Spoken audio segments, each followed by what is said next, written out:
बिस्मिल्लाहिर्रहमानिर्रहीम। अस्सलाम वालेकुम व्यूवर्स, कैसे हैं? सब खैरियत से हैं? ठीक हैं। वक़ार ख़ान एडवोकेट हेयर। व्यूवर्स, आज जैसे कि मैंने अपने लास्ट व्लॉग में एक चीज़ अपने सारे व्यूवर्स के सामने जो है वो गोश गुजार करने की कोशिश की कि अरशद शरीफ भाई का जो जस्द खाकी है वो पाकिस्तान पहुंचा दिया गया है, और ज़िंदा को तो डेफिनेटली यहाँ इजाज़त नहीं थी। अब मुर्दा अरशद शरीफ को जो है वो पाकिस्तान आने की इजाज़त दे दी गई है। ये हमारे मुल्क का एक, जिसे कहते हैं ना, डार्क समझ लें, कुछ भी इसे आप कह सकते हैं, अलमिया है कि जो भी सर उठाता है उसको ज़िंदगी में तो नहीं वापस लेके आया जाता, बल्कि उसको मौत के घाट उतार के जो है वो अब लेके आ रहे हैं।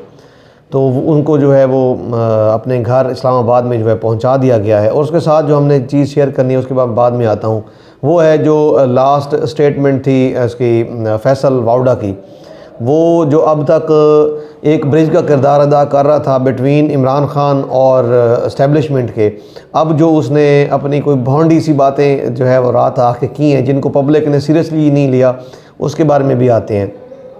सबसे पहले तो मैं अपने इसमें शुरुआत में ये भी साथ कहना चाहूँगा कि इन्ना लिल्लाहि व इन्ना इलैहि राजिऊन। देखें, चाहे कोई शहीद हो, चाहे कोई आम हालत में किसी की डेथ हो, जाना तो है एक दिन।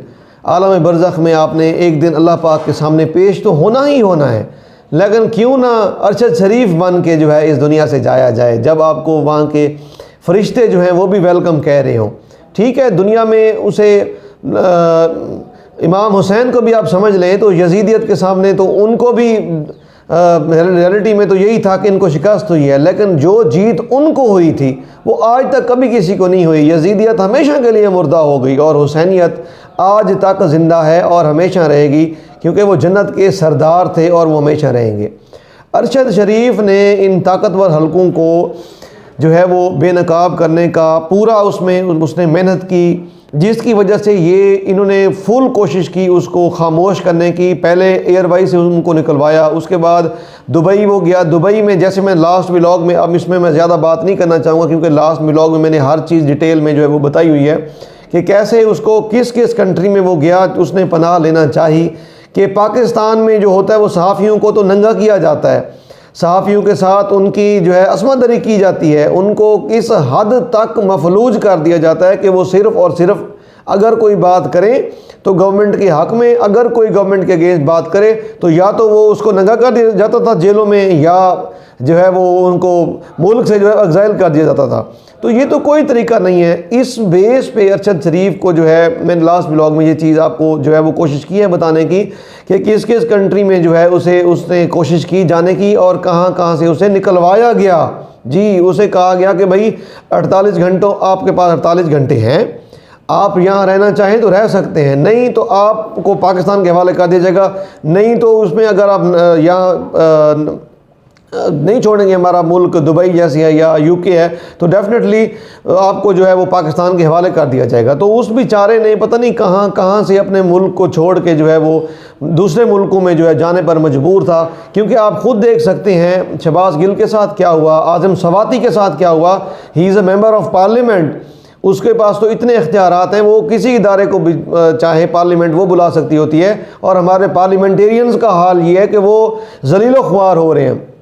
इसके साथ मैं आपको ये भी बताना चाहूँगा कि जो अरशद शरीफ की मदर के जो रिमार्क्स थे, उसने ये कहा कि जो लोग इस टाइम अपने आप को ताकतवर समझ रहे हैं और वो कहते हैं कि जी हम ताकतवर हैं, हम इस दुनिया के ज़मीन के खुदा हैं, हमारे तो अलावा कोई और खुदा है ही नहीं, वो ये ज़रूर जान लें कि कुछ FIR'ें जो हैं वो ज़मीन पे होती हैं और कुछ FIR'ें अल्लाह पाक की बारगाह रहमत में होती हैं। और जो वो उसकी बारगाह में जो FIR'ें होती हैं उनके लिए तो कोई वहाँ पे ना आपको वकील मिलेगा, ना आपको कोई सिफारिश चलेगी। वो उसका अदल तो फिर जो उसका अदल है वो और किसी का नहीं है। इसके साथ अब हम आ जाते हैं जी फैसल वाउडा की स्टेटमेंट के ऊपर। फैसल वाउडा ने यहाँ पे जो है वो एक स्टेटमेंट दी। उसने कहा कि मौजूदा जो भी मामलात हुए इसमें इस्टेब्लिशमेंट की किसी किस्म की जो है इन्वॉल्वमेंट नहीं है और इमरान खान का जो मार्च होगा वो खूनी होगा। इसने ये भोंडी हरकत जो की है, इसे ये पूछें कि अब तक जो मुज़ाकरात करवा रहे थे वो भी आप ही करवा रहे थे ना। लॉन्ग मार्च को लीड करने में भी आप ही आ रहे थे। अब ऐसी कौन सी गिदड़ सिंगी आपके पास आ गई है कि आप कहते हो कि खूनी मार्च होगा, जबकि बारहा इमरान खान अपने प्रेस कॉन्फ्रेंस में, अपने जलसों में ये कह चुका है कि मेरा जो भी यहाँ पे लॉन्ग मार्च होगा वो बिल्कुल पूरा मन होगा, हम अदालत की दी हुई जगह पे प्रोटेस्ट करेंगे और ये उनका आईनी हक है। कोई भी इदारा किसी भी किस्म का कोई ताकतवर हो कमज़ोर हो, वो किसी भी फ़र्द वाहिद को या किसी पार्टी को प्रोटेस्ट करने से नहीं रोक सकता, ये कानून कहता है। ये किसी इदारे के कोई पाबंद तो नहीं है कि आपको इजाज़त दे तो आप जाएं। आपका जो कॉन्स्टिट्यूशन ऑफ पाकिस्तान है वो आपको लीगली इस चीज़ के लिए करता है, इजाज़त देता है कि आप चाहे आपको किसी किस्म का किसी गवर्नमेंट से कोई एतराज़ है, किसी और ताकतवर हल्के से आप है, आप एक प्रॉपर एक मखसूस जगह पे जो है वो जाके अपना प्रोटेस्ट रिकॉर्ड करवा सकते हैं। और साथ उसने ये भी कहा, मुझे समझ ये नहीं आती कि जो उन्होंने बातें की मोस्टली व्यूअर्स आपने सुनी होगी, चले ठीक है, बाकी तो न्यूज़ चैनल वाले उनको दिखा रहे थे सारा था, लेकिन पॉइंट टू बी नोटेड ये है कि जितने भी ये इम्पोर्टेंट हुकूमत के जो बैठे हुए हैं कारिंदे, जिसमें जितने भी सहाफ़ी आ जाते हैं, इनके आप ट्वीट अगर सोशल मीडिया पे देखें, ठीक आधा घंटा पहले इस पे इसकी जो है फैसल वाउडा की प्रेस कॉन्फ्रेंस से पहले इनके अपने बयानात शुरू हो गए कि 9 बजे तक आप लाजमी टीवी चैनल ऑन करें, ये पीटीआई के ख़िलाफ़ ये स्टेटमेंट देने जा रहे हैं। भाई चलो वो तो जो था सो था।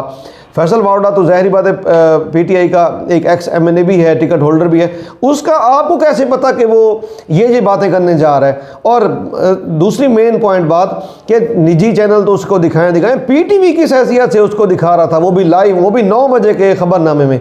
तो ये बहुत सारी चीज़ें हैं कि फैसल वाउडा ने जो है प्रेस कॉन्फ्रेंस की नहीं, बल्कि उनसे फोर्सफुली करवाई गई। तो ये एक बड़ी जो है वो लेटेस्ट आपको से चीज़ें शेयर करनी थी। मुझे दीजिए इजाज़त, इंशाल्लाह मिलते हैं नेक्स्ट व्लॉग में, क्योंकि आज हमारे उधर इस्लामाबाद में भी और हमारे शहर में भी उनका गायबाना अरशद शरीफ साहब का जो है वो जनाजा है, हमने वहाँ शिरकत करनी है। इंशाल्लाह मिलते हैं एक नेक्स्ट व्लॉग में। थैंक यू जी, अल्लाह हाफ़िज़।